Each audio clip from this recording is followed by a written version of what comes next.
What's happening, people? Welcome back to the show. Welcome back to the Upper Tier podcast. It is an Upper Tier video that we're doing here, a football one. We want to get on and talk about something. But before we get into that, I'd like to wish you all a Merry Christmas on this lovely Christmas Eve. Lovely, fresh, dry Christmas Eve as well. A little bit overcast, but that's allowed. As long as it stays dry, we're happy with that and stuff like that. And apparently the forecast for Christmas Day and St. Stephen's Day is supposed to be really good. Nice weather, sunny and all that kind of stuff, so we shall see. But let's get into this. News breaking last night that Anton Semenyo, a much sought after player from Bournemouth, Chelsea in the race, Man City in the race, Liverpool connected with it, Man United heavily connected with it. Man United apparently have been pushing hard for this deal apparently for the last week. We know the boy is available in January for 65 million. Based on what we know about him, seems like an absolute snip. About to go 26 years of age, so really getting into that prime years now and stuff like that would be a very, very good time to land the lad. But very much everyone interested in him. He's been absolutely outstanding for Bournemouth. Gets involved in everything, seems to cover every blade of grass on the pitch. Very, very skillful. Has a nice finish on him as well, and you can see why people are interested in him. But news broke last night that he had rejected Man United and that he was going to Man City. We don't know the details of the rejection, but talk was coming out that European football, the opportunity to win trophies, and I presume the money as well, because we know that United are quite sensitive in the wages at the moment and stuff like that, and for good reason as well. So maybe he was looking for that 200, 250 maybe that we know United is kind of trying to take out of their wage system at the moment. We know they could easily afford the boy, there's no issue there, but I think there is a wage structure there now, and maybe sometimes in order to go back to that table and be competitive in the Premier League and in the Champions League, sometimes you just have to break that wage structure. And United were continually doing that in previous times, but obviously with financial issues and stuff like that and all, and we know the cuts they had to make over the last 18 months to 2 years and stuff has drastically affected that. But I thought I'd come on to have a chat, and it's just an opinion. It's not my opinion. It's just we were thinking aloud last night as I thought about this news breaking and stuff like that, and I was thinking, what does that actually mean? Are we seeing a kind of a paradigm shift in football now? Are we seeing a kind of, because United, they've had an indifferent 13 years or whatever it is, or 12 years since Fergie left, are we seeing a kind of a change in the guard? Now we know Man United is a massive club, absolutely huge global entity and stuff like that, with massive following and stuff like that, but are we seeing a slight shift now? Are we going to see a generation now coming through? And I felt it with Liverpool as well. If you think about the 30 years of Liverpool before they went back and won the Premier League, we were always kind of third or fourth at the transfer table. We always kind of had to settle for our second or third choices in the market. Hence it kind of hindered our ability to get back to where we wanted to get to. And now you find a similar situation now with Man United, where sometimes they're targeting players that may not be at that level of what you want. And no doubt this summer, okay, they got Mbeumo, they got Cunha, they got Šeško, they brought in players. But when you see kind of the Arsenals and the Man Cities and the Chelseas, and they're being linked with the likes of Rodrigo, they're bringing in, I wouldn't say more familiar names, but names that are a different level. They're not going for those players that necessarily United are going for. And I suppose with the exception of Šeško, who they've been chasing for a number of years now, like Mbeumo was linked with Spurs, but realistically, was he going to go there? People thought, well, the link was maybe just because Thomas Frank had gone there. Cunha, they had a free pass on. I don't think anyone was in for Cunha bar Man United.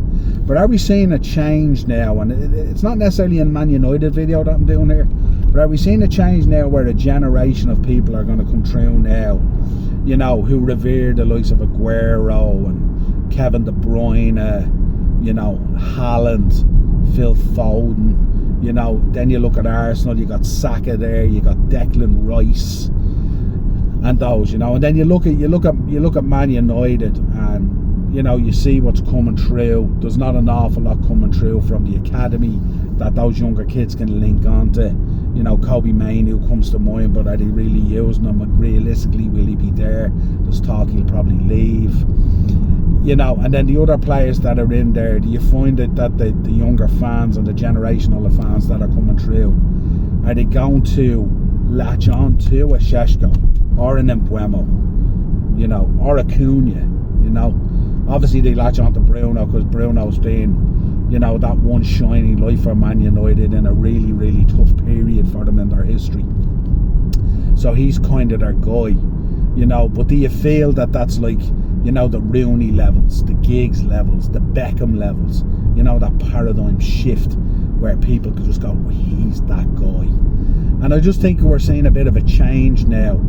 And does that make then life for other teams much more difficult? So you look at United then, they go into the market in the summer. If they go into the market, you know, in January, does it make life much more difficult if a player like Semenyo turns around to United and goes, listen, jump out of the race here and go to Man City because, one, I want to be coached by Pep, which is obviously a huge draw at Man City, which is a given. Or two, as well, I feel I have a much better opportunity of landing silverware in the next 5-6 years. So if you think about it, if Semenyo's on the market now, he's going to come in, he's going to sign maybe a 5-year deal, maybe a 6-year deal, who knows what way they want to do it. He's 26 now, that will bring out, going to be 26, that will bring him up to 31, 32. This is his last contract in order to make a move, in order to land silverware and create a legacy within his football career. That, no disrespect to Bournemouth or anything like that, you're not going to create that at Bournemouth. So this is the next move up. It'll also be a big money move, will secure his future financially and his family and all that kind of stuff. Somewhat generational wealth. So all those factors come into place, and then you look at those factors and you go, well, realistically, in the next 5 years, if he goes to Chelsea or he goes to Man City or potentially Arsenal, you know, has he got a much bigger chance of landing silverware? And I mean even silverware beyond domestic cups. The answer to that is probably yes. So that's one decision. The other decision as well is, if United are operating within a salary cap and they're trying to bring their costs down, and they've done a phenomenal job on that, in fairness, over the last 2 years, considering where they were. You heard Ratcliffe talking about how they were on the brink and stuff like that, you know. So that's obviously going to be a problem as well. If you're offering 150 grand a week and this boy wants 200 or 220, or, you know, and we hear different fan channels and stuff like that. LB, the Man City one, I love listening to LB. He has a great approach to football, but he talks about salary caps are meaningless really, because you're going to eventually have to break them anyway if you want to stay competitive. And that's true. That sounds about spot on and stuff like that, you know. But United have found themselves in a very difficult situation. So let me know how you feel about this, you know what I mean. Anton Semenyo looks like he's on his way to Man City. I think it's going to be a fabulous signing as well. They're really, they've a lot of talent on that side as well, don't they? Unless they're thinking out of the box, and does Semenyo rock up on the right hand side. We've seen him for Bournemouth there as well, and he's been very good there as well. But I mean, obviously kind of in that kind of left hand side and slightly more in and stuff like that. Dare I say, like what Arsenal are trying to do with Eberechi Eze. But there's no doubt this boy at City, coaching under Pep with that quality of player around him, is going to be absolutely phenomenal. Now, we know it doesn't always work out that way, but you have a phenomenal chance when you're surrounding yourself with all those factors, all that quality, Pep's coaching, Man City, that drive and stuff like that. Because I'm sure Arsenal fans now are very nervous about Man City just sitting in behind them at the moment, and we've seen through history how this potentially plays out, and maybe that may or may not be the case. We know Arsenal are coming up against a different kind of set of fixtures as well, and Man City just look like they're steamrolling ahead. They look like they have their rhythm back. You know, the likes of Foden is poor, and, you know, Rainer's poor, and Haaland's been poor in all season really. But as Darren said the other night on the podcast when we did it, if you can get a Rodri back and stuff like that and all, that just lifts everything even up another level. So let me know your thoughts. What do you think? Are we seeing a paradigm shift here? Are we seeing a changing of the guard? Are we seeing a change in terms of what we call the big clubs and stuff like that? I don't mean in terms of revenue. I don't mean in terms of global reach. I don't mean in terms of fan base, social media hits, all that kind of thing. I mean in terms of being attractive to players, in terms of that ability to land silverware, that ability to pay the rates for players that are now escalating all the time.